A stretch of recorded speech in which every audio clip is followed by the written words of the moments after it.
Venezuelan Executive Vice President Delcy Rodriguez arrived in the Netherlands to present to the International Court of Justice historical documents that indicate that Guayana Esequiba is Venezuelan territory.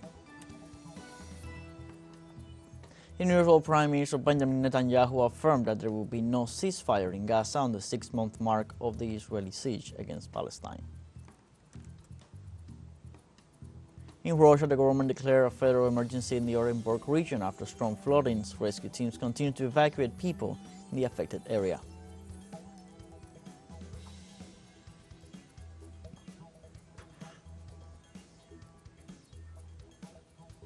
Hello, welcome from the South. I'm Luis Alberto Matos from the teleSUR studios in Havana, Cuba.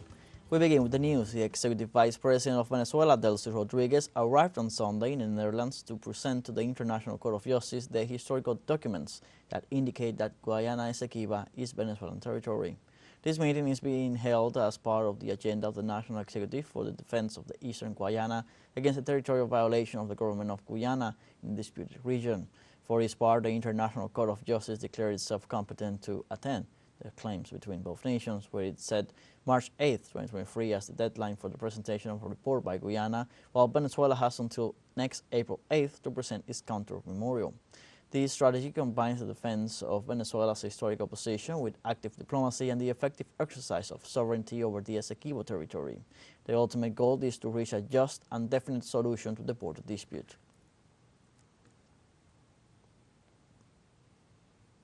The Executive Vice President of Venezuela confirmed that she is in the Netherlands to present the historical truth of Venezuela in view of the territorial dispute over the territory of Essequibo.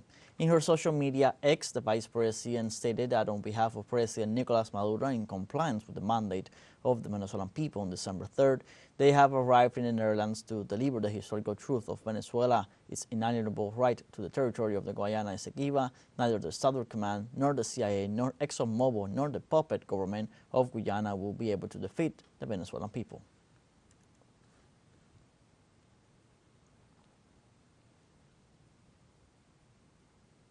On Saturday, former Vice President of Ecuador Jorge Glass was transferred to the Guayas Regional Detention Center in the city of Guayaquil. Social movements denounced the Ecuadorian government for violating human and diplomatic rights following the raid on the Mexican embassy, which led to the kidnapping of the former Vice President Jorge Glass. He is already in the vicinity of the maximum security prison La Roca, where criminal leaders are held. The Citizens Revolution movement denounced that Glass did not have access to his defense, and his lawyers have not been able to see him since the arrest at the Mexican embassy.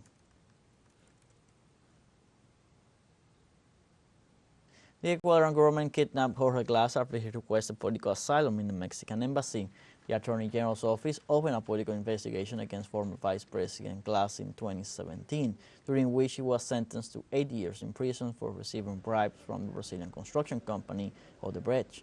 In 2022, he was released on parole halfway through his sentence. However, Ecuadorian authorities continued the judicial process arbitrarily, and the politician was summoned at the end of last year to answer for the case of misappropriation of funds. Since then, Glass sought diplomatic refuge in the Mexican embassy, resulting in a diplomatic rift in bilateral relations between the government of Ecuador and Mexico. And after Ecuadorian security forces stormed their country's embassy in Quito to arrest former Vice President Jorge Glass, Mexican citizens took to the streets to condemn such actions by the Ecuadorian government. When this happens, it is a problem of great magnitude because it destabilizes Latin America and, above all, allows other countries to attempt to violate the Vienna Convention. Mexico's reaction of breaking relations with Ecuador seems appropriate to me because it cannot be allowed that a nation invades and enters the embassy of another country. In this case, it was the embassy of Mexico, and we cannot allow it. On Sunday, Mexican diplomatic personnel from Ecuador arrived in Mexico. Through her X account, the Secretary of Foreign Affairs, Alicia Bárcenas, expressed her gratitude for the accompaniment of ambassadors from Germany, Panama, Cuba, Honduras, and the President of the Ecuador-Mexico Chamber. She emphasized that diplomatic personnel left everything in Ecuador and are returning home with their heads held high and the name of Mexico held high after the assault on the embassy. Bárcenas also thanked friends and allies for their solidarity.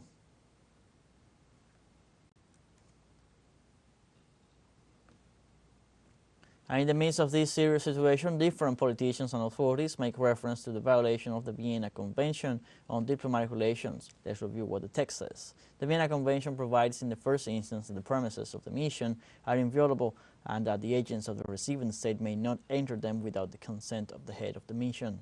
Secondly, that the receiving state has a special obligation to take all appropriate measures to protect the premises of the mission against intrusion or damage.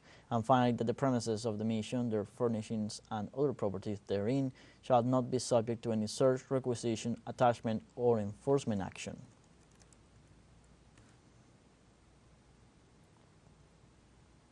In other news, also in Mexico, a fire on an oil rig in the Gulf of the country left at least 9 workers injured. State-owned Petróleos Mexicanos, Pemex, confirmed that the fire was under control and added that of the injured 2 were employees of the company and 7 belonged to other oil companies. Pemex assured that all the injured workers are receiving proper medical care and that their injuries are not serious. The oil company also informed that the fire broke out in the pipes that transport fuel gas for the turbo machinery and that the emergency response plan at the facility was activated immediately, controlling the fire in less than 20 minutes.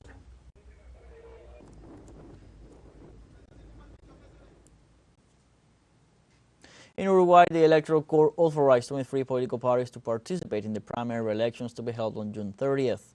Among the authorized political groups, there are 12 new parties like Avanzar Republican or Republican Progress, Basta Ya, Stop It, Devolución, Giving Back, Identidad Soberana, Sovereign Identity, and Patria Alternativa, Alternative Homeland. According to the Electoral Court, any political party wishing to run in the presidential and parliamentary elections of October 27th must necessarily take part in the primary elections. At least 2,766,323 Uruguayan citizens will be able to exercise their right next June 30th. Let's take a short break, but remember you can join us on TikTok at teleSUR English, where you will find news in different formats, news updates, and much more. Other stories coming up. Stay with us.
Welcome back.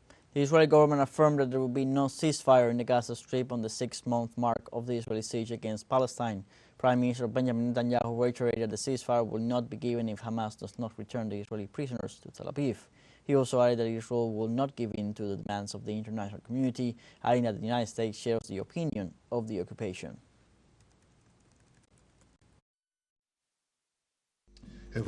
I made it clear to the international community there will be no ceasefire without the return of hostages. It just won't happen. This is the policy of the Israeli government, and I welcome the fact that the Biden administration made it clear the other day that this is still its position as well. In Palestine, Israeli occupation forces committed 4 massacres during the last 24 hours in Gaza, killing at least 38 civilians. Health authorities also reported over 71 people injured in these violent actions. Since October 7, 2023, the death toll rose to 33,175, while the number of wounded stands at 75,886. More than 70% of these attacks are women and children. Palestinian Health Ministry says these figures are even higher since many civilians remain under the rubble of infrastructures affected by the bombings. United Nations says Security Council resolutions for an immediate ceasefire in Gaza is fully binding and must be implemented. UN Special Rapporteur on Occupied Palestinian Territories Francesca Albanese denounced the lack of clear actions regarding a ceasefire on the part of Israel in Gaza, which she said should be implemented as soon as possible. Ms. Albanese reiterated that there are still many things that need to be done to ensure the flow of aid into Gaza, including the opening of all border crossing points. She said Israel has the occupying power, has the responsibility to do so, but has failed to fulfill such obligation.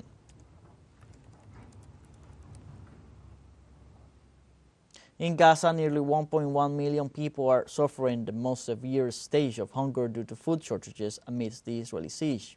According to the World Food Programme, the number of civilians in Gaza facing catastrophic hunger has doubled in less than 3 months. From 570,000 in December to the current 1.1 million, the agency said it is the highest number ever recorded under the Integrated Food Security Classification System. The agency also said malnutrition among children is rampant, with 1 in 3 children under the age of 2 is now severely malnourished.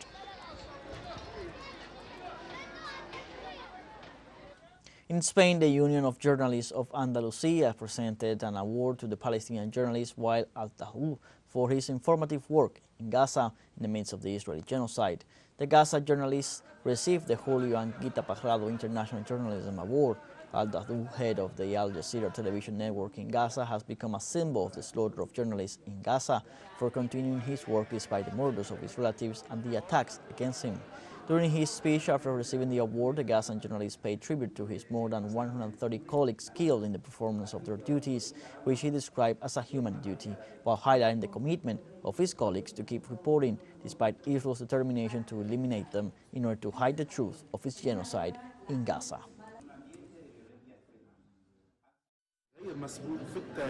This is a number never seen before in history, even in the longest and bloodiest wars in the whole world. What is happening reflects the insistence on attacking journalists to keep them away from the center of the truth of the events in the Gaza Strip. We have repeatedly raised our voices to the relevant bodies, the United Nations and the press, asking them to assume their responsibilities towards the journalists in the Gaza Strip, to rescue them and save them from this massacre.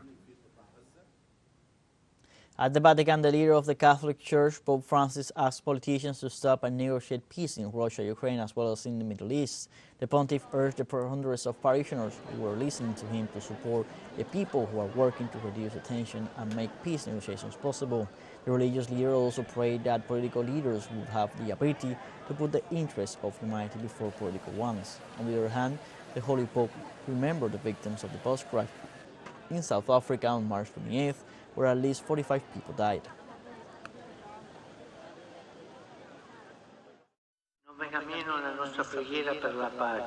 Let our prayer for peace, a just and lasting peace, not falter, particularly for the tormented Ukraine, for Palestine and Israel. May the Spirit of the risen Lord enlighten and support those who work to reduce tension and promote gestures that make negotiations possible. May the Lord give leaders the capacity to pause a little to negotiate, to engage in talks. We have a fun short break coming up, but before we invite you to join our WhatsApp community for our English-speaking audience. You can scan the QR code on screen to join directly and share the link to reach more people. Constant news coverage of Latin America and the Caribbean as well as the rest of the world. Stay connected and informed with teleSUR. Fun short break, don't go away.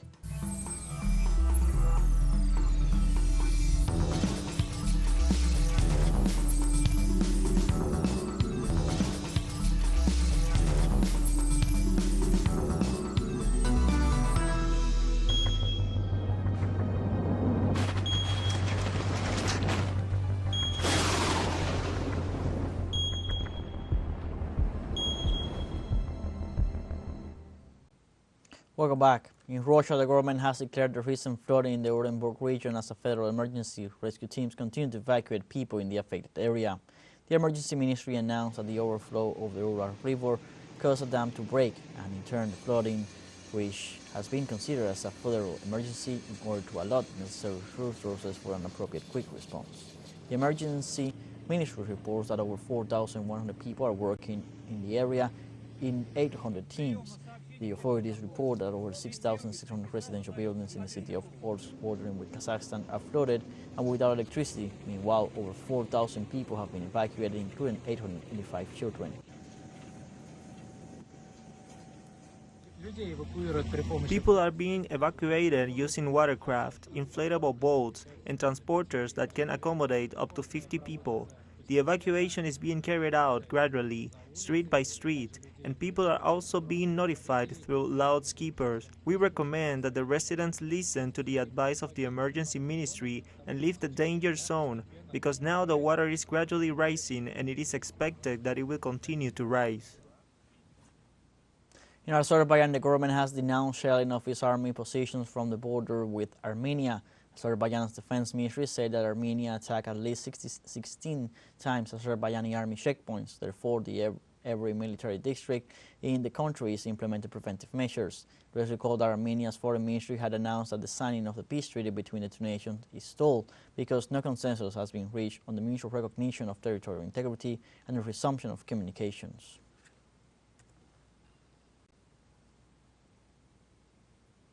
Rwanda is observing the 30th anniversary of the 1994 genocide in which over 800,000 Tutsis and moderate Hutus were killed. Rwandan President Paul Kagame laid wreath at the mass grave of the victims. Attending the ceremony were the Prime Minister of Ethiopia and the Presidents of South Africa, Central African Republic, Madagascar, South Sudan, Republic of Congo, and Tanzania, among others. The massacre perpetrated by Hutu extremists, which claimed over 800,000 lives, lasted 100 days. Before the Rwandan Patriotic Front rebel militia took over Kigali in July 1994. Sunday's commemoration marks the start of 100 days of national mourning. Many of the countries represented here today also sent their sons and daughters to serve as peacekeepers in Rwanda. Those soldiers did not fail Rwanda.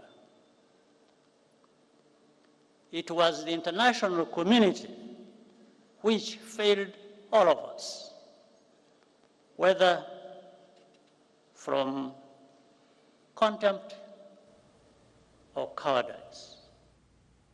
On Sunday, Chinese Premier Li Qiang met with U.S. Treasury Secretary Janet Yellen in Beijing. The Chinese premier said his nation hopes that the United States will abide by the basic norms of market economy, including fair competition and open cooperation, refrain from turning economic and trade issues into political or security issues. Li added that China is willing to strengthen policy coordination with the United States on climate change and other issues to jointly address global challenges.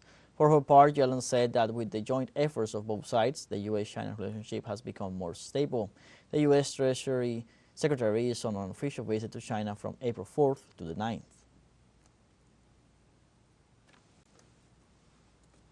We have come to the end of this news brief. You can find these and many other stories on our website at telesurenglish.net. Also join us on social media, Facebook, X, Instagram, Telegram, and TikTok. For TeleSUR English, I'm Luis Alberto Matos. Thank you for watching.